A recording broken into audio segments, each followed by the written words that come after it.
Toyota எட்டிஎஸ் ஒன்று போட்டிருக்கேன் பாருங்க. 2019 ஓனர் 2வது owner. 2/10 proper company service record. 1.5 வருஷம் எஃப்சி, 8 மாதம் இன்சூரன்ஸு கரண்ட்டில் இருக்குது. ஃப்ரண்ட்டு 2 டயர் புதுசு, பேக்கில் 60% இருக்கும். யாருக்காவது தேவைன்னா என் நம்பருக்கு கான்டாக்ட் பண்ணுங்கள்.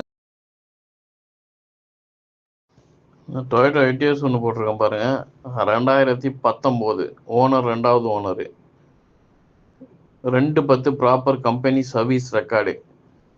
1.5 வருஷம் எஃப்சி, 8 மாதம் இன்சூரன்ஸு கரண்ட்டில் இருக்குது. ஃப்ரண்ட்டு 2 டயர் புதுசு, பேக்கில் 60% இருக்கும்.